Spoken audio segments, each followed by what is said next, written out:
Let me ask you something. Have you ever wondered what really happens when a Muslim stands to pray, or what it means when a Christian kneels with tears in their eyes, hands clasped, whispering into the silence? Is it just ritual, just tradition, or is there something deeper, something the world never talks about? This isn't just about religion, it's about the human soul. It's about how two of the world's biggest faiths, Islam and Christianity, use prayer not only to speak to God, but to transform lives, reshape hearts, and build bridges where walls once stood. You might think you know what prayer looks like in each faith, but I promise you there are truths beneath the surface that will change the way you see everything. So don't just watch this video, feel it, because by the end, you might not just understand prayer better, you might understand yourself better too. Let's begin. In both Christianity and Islam, prayer holds a sacred space in the believer's heart, yet the way each tradition approaches this divine act reveals two distinct pathways to the same mountain. In Christianity, prayer is deeply personal, an intimate conversation with God, often shaped by individual emotions, struggles, and gratitude. It's spontaneous, unstructured, and flows from the soul like a child whispering their secrets to a loving father. There's freedom in the words, in the silence, in the tears, and even in the uncertainty. Many Christians see prayer as an open dialogue. Sometimes it's asking for guidance, sometimes it's thanking, and sometimes it's just sitting in stillness, hoping to feel God's presence. That vulnerability is at the core of Christian prayer, where even in the absence of ritual, the connection is rooted in faith and feeling. Now contrast this with the Islamic concept of salah, and what you see is not randomness but rhythm, not merely emotion, but obedience, not just desire, but discipline. Prayer in Islam is less about when you feel like it, and more about surrendering to a divine command 5 times a day, every single day. It's not just communication, it's communion. It's standing in front of the Creator, not on your terms, but on His. This form of worship is meticulously structured, down to the exact verses, movements, and times. But within that structure lies a hidden beauty, because while Christian prayer emphasizes the heart's cry, Islamic prayer trains the soul to submit, to align with divine order, whether you're joyful or broken. This difference in approach doesn't mean one is cold and the other warm. Instead, it reveals a deeper truth. Christianity speaks the language of intimate love, while Islam speaks the language of sacred surrender. One draws you through softness, the other through strength, and perhaps both are necessary, because in the end, whether it's a whispered plea in a darkened room, or a bowed head facing Mecca at sunrise, both traditions are seeking the same light, one through love, the other through discipline, one through open arms, the other through humbled foreheads. Two expressions of yearning, each reflecting a different shade of the human soul longing for the divine. When it comes to the rhythm of daily worship, the structure and frequency of prayer in Islam and Christianity reveal two contrasting philosophies of devotion. In Islam, prayer isn't left to chance or mood. It is embedded into the very fabric of daily life. 5 times a day, without fail, Muslims are called to stand before their Creator. Fajr before sunrise, Dhuhr at midday, Asr in the afternoon, Maghrib at sunset, and Isha at night. Each of these prayers isn't just a reminder, it's a reset. No matter where you are, who you are, or what you're doing, the call to prayer rings out like a sacred invitation, pulling you back into the awareness of the divine. This routine creates a spiritual discipline that weaves God into every hour of a believer's life. It's not about convenience, it's about commitment. It's about putting your soul before your schedule, your Creator before your comfort. Christian prayer, on the other hand, often carries less rigidity and more flexibility. While some denominations like Catholicism and Orthodox Christianity incorporate structured prayer times, including morning and evening prayers, or liturgical routines, much of Christian prayer culture is centered on spontaneity. It flows freely, often guided by personal need, emotion, or reflection. Some may pray multiple times a day, others only when in crisis or gratitude. The Bible teaches to pray without ceasing, encouraging believers to keep a continual dialogue with God.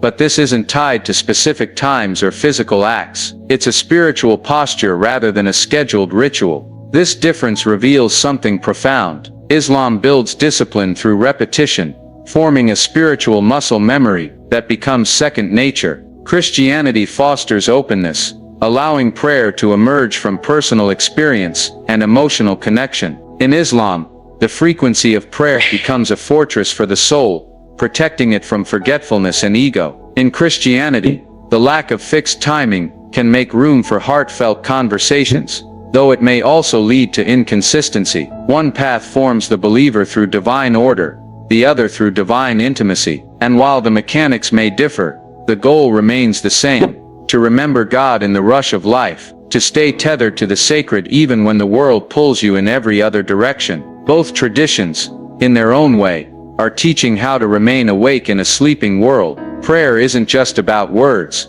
it's about posture, presence, and the way the body moves in harmony with the spirit. In Islam, prayer is not still. It breathes, it bows, it submits. Every unit of salah involves standing in humility, bowing in reverence, and prostrating in total surrender. The body becomes an instrument of devotion, each movement carrying a weight far beyond the physical. When a Muslim places their forehead to the ground, it's not just an act of humility, it's a declaration that nothing is greater than God, that the ego must break, that the soul must bow. This choreography of worship trains the heart through the body. It reminds the believer that faith isn't just felt, it's lived through discipline, precision, and presence. Now look at Christian prayer in most denominations, and what you'll often find is stillness, gentle, quiet, reflective. There's kneeling in reverence, sitting in peace, hands clasped or raised in hope. The focus is deeply internal, centering the heart and mind on connection, comfort, and conversation with the divine. In certain moments, there may be loud prayers, singing, or collective energy, especially in Pentecostal or charismatic circles. But overall, the body takes a quieter role. It supports the prayer, but it doesn't lead it. The spirit speaks louder than the limbs. This contrast between movement and stillness shows how each faith channels devotion through the body. Islam demands active submission. Every prayer is a moment of realignment, physically and spiritually. The structure keeps the soul accountable. Christianity, meanwhile, allows the spirit to lead the body, rather than the other way around. It gives more room for emotion to guide the posture, sometimes kneeling in brokenness, sometimes standing in joy, sometimes sitting in quiet reflection. There's beauty in that fluidity, just as there's power in Islam's discipline. These two expressions, one dynamic, the other still, reflect deeper truths about the nature of surrender and connection. One molds the body to shape the soul, the other frees the soul to shape the body, and both, in their own sacred rhythm, are teaching the same thing: that true worship doesn't just come from the mouth, it flows through every fiber of your being. Whether bowed in ritual or stilled in silence, the sincere heart is always moving toward its maker. When we talk about the spiritual goals of prayer in Christianity and Islam, we begin to see two different but powerful approaches to reaching the divine. In Christianity, the emphasis of prayer is on personal relationship with God. It's about the heart speaking to the Father, about being seen, known, and loved in a deep emotional way. Prayer becomes a source of comfort, healing, and personal transformation. Through prayer, Christians often seek grace, guidance, and forgiveness. The relationship is tender and intimate, like a child with a loving parent. There's space to cry, to rejoice, to confess, and to simply sit in the presence of God. The goal is connection, an open heart pouring itself out to the one who listens without judgment. In Islam, prayer also builds a relationship with God, but the foundation is different.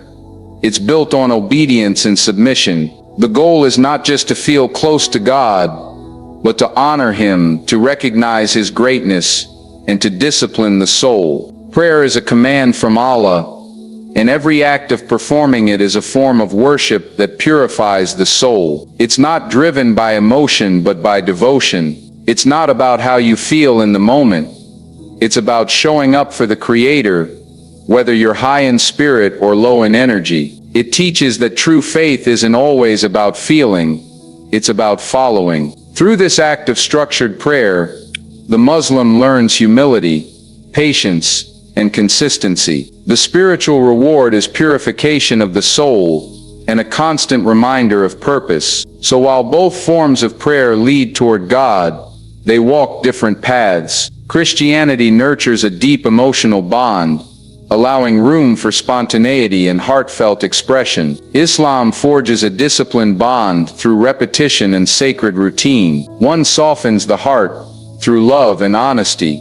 The other strengthens the spirit through structure and surrender. And within both there is growth, because the believer learns that connection with God isn't just about receiving blessings, but about becoming someone worthy of them. Whether through whispered cries or timed prostrations, whether you're praying in freedom or in discipline, the goal remains the same: to align yourself with the divine, to find peace beyond the world, and to remember that you are never alone on this journey. Community plays a vital role in both Islam and Christianity when it comes to prayer, but the way that role is shaped and experienced is uniquely different in each tradition. In Islam, prayer is not just a personal act, it's a communal duty. While individual prayers are encouraged and deeply rewarded, the congregational prayer carries a power of its own. Muslims are urged to come together, shoulder to shoulder, in perfect rows, regardless of race, wealth, or status. The Friday prayer, Jumu'ah, is a weekly reminder of unity, discipline, and shared purpose. In that moment, everyone is equal before God.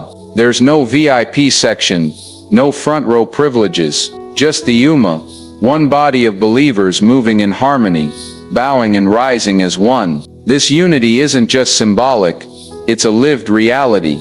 Even during the Hajj pilgrimage, millions gather from around the world and perform the same movements at the same time, facing the same direction, worshiping the same Lord. The power of that collective worship builds a sense of belonging, of being part of something far greater than oneself. In Christianity, community in prayer also holds deep meaning, but it takes different forms depending on the denomination and tradition. In many churches, prayer is woven into worship services, where the congregation prays together, sings hymns, and lifts up their voices in one spirit. There is also a strong tradition of group prayers, prayer chains, and gatherings, where people intercede for one another. This builds a bond of love, support, and shared space.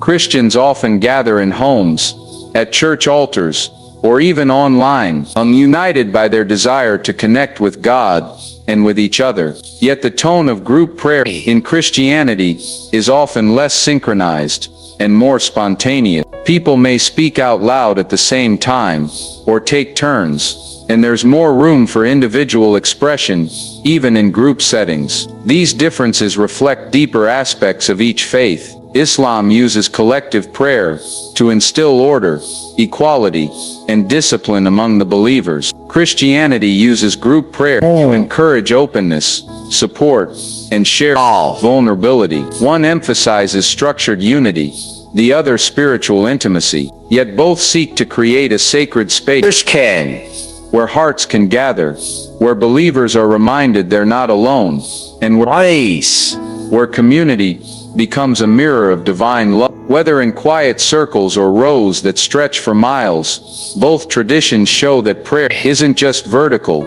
it's horizontal. It connects the soul to God and the believer to one another. In both Islam and Christianity, the purpose of prayer extends far beyond the act itself.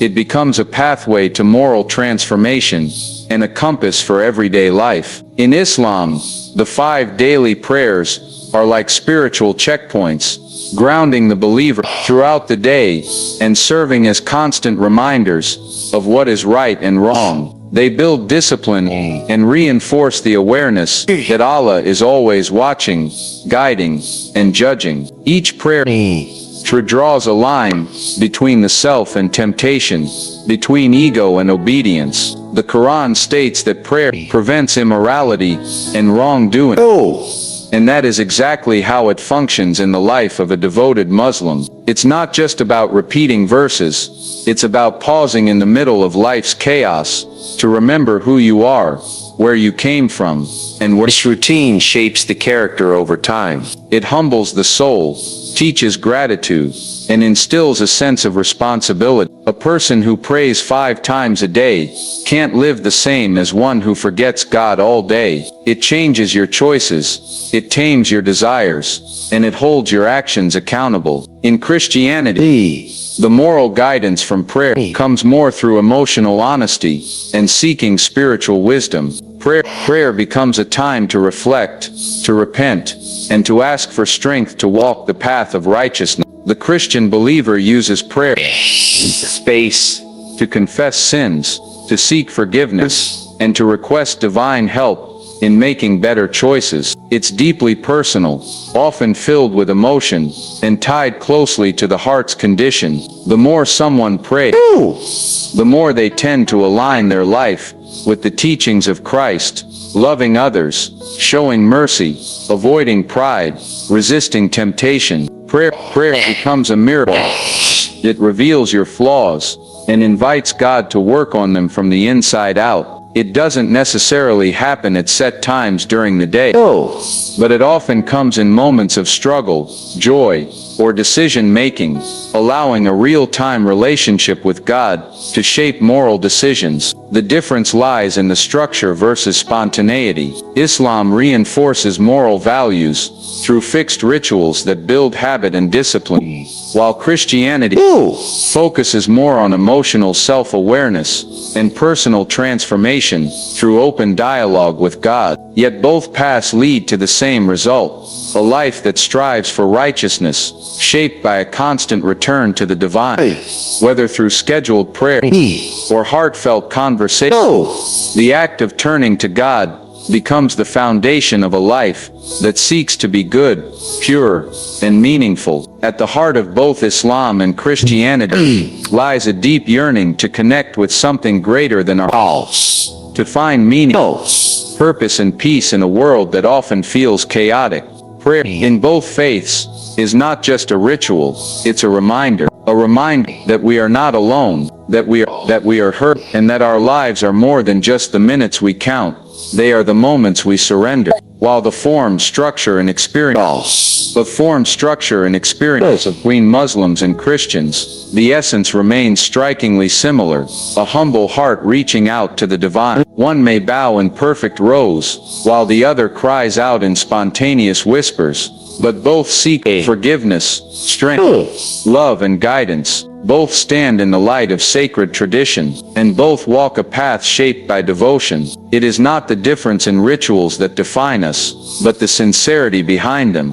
When we truly understand each other's prayer, we don't just discover the beauty of another faith, we remember the soul of our own. Good luck and thank you message. Thank you for giving your time, your heart, and your ears to this message. Whether you pray in silence or in unison, whether your hands are raised or your forehead touches the ground, may your journey always lead you closer to the truth, to peace, and to purpose. Stay curious, stay sincere, and may every step you take be blessed. Good luck on your journey, and thank you for listening.